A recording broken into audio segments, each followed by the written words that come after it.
Hey, salut tout le monde, bienvenue sur Une envie, une recette. On se retrouve aujourd'hui pour une nouvelle recette.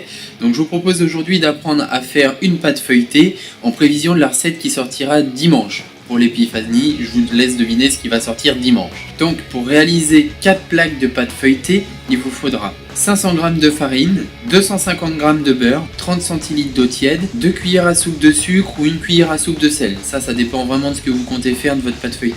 Commencez par verser vos 2 cuillères à soupe de sucre ou 1 cuillère à soupe de sel dans votre eau tiède et mélangez bien pour bien diluer.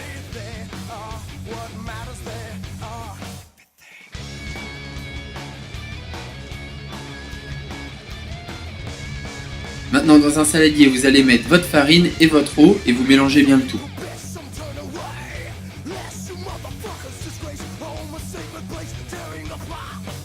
Alors j'ai essayé à la cuillère en bois, honnêtement pour mélanger c'est pas terrible, le fouet c'est même pas la peine d'y penser, donc j'ai rien trouvé de mieux franchement que de mettre la main à la pâte, c'est le cas de le dire.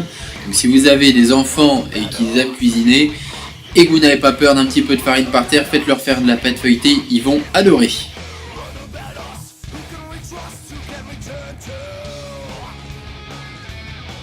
Mélangez bien jusqu'à obtenir une pâte homogène et assez collante.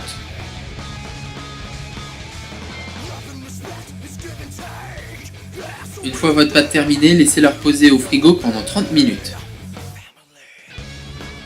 Voilà, les 30 minutes sont passées, on va pouvoir passer à l'étalage. Donc commencez par fariner votre poste de travail.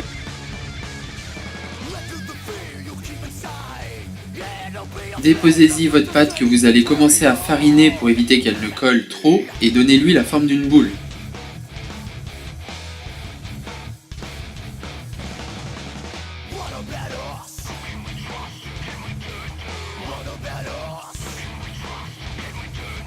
Maintenant que vous avez votre boule, vous allez l'écraser pour avoir la forme d'un cercle et vous allez l'étaler au rouleau toujours en essayant de garder cette forme de cercle.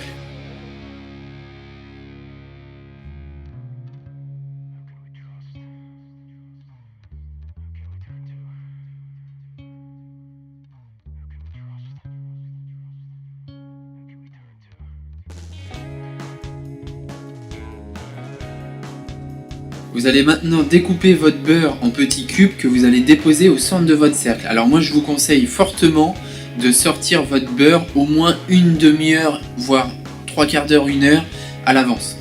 Il sera plus mou et ce sera beaucoup plus facile pour la suite, ne serait-ce que pour le couper déjà.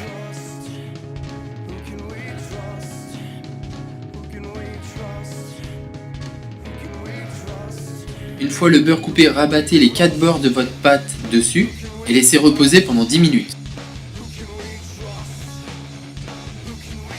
Les 10 minutes sont passées, donc commencez à étaler votre pâte dans l'état où vous l'avez laissé pour lui donner la forme d'un rectangle.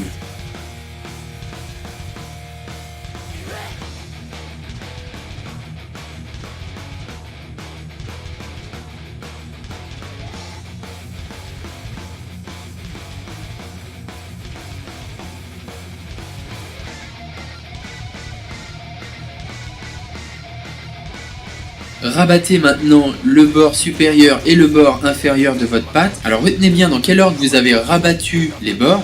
La gauche en premier, la droite en premier si vous l'avez fait à l'horizontale ou comme moi à la verticale, le haut en premier puis le bas. Il faudra toujours rabattre dans le même ordre. Une fois les bords rabattus, tournez votre pâte d'1/4 de tour et retournez-la pour mettre le dessus en dessous.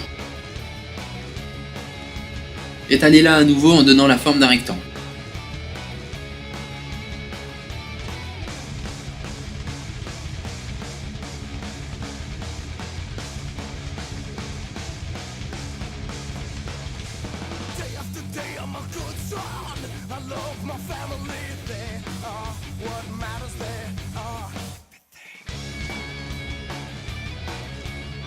On rabat à nouveau un côté puis l'autre, toujours dans le même sens.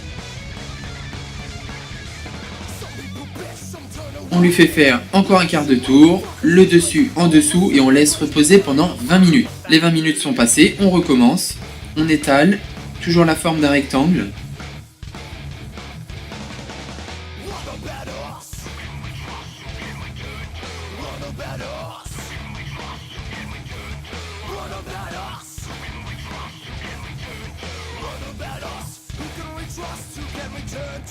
et on rabat dans le même ordre que tout à l'heure. Vous allez répéter cette opération encore une fois, laisser reposer à nouveau 20 minutes et recommencer 2 fois la même opération, c'est-à-dire on étale en rectangle, on rabat toujours dans le même sens, un quart de tour, le dessus en dessous, 2 fois.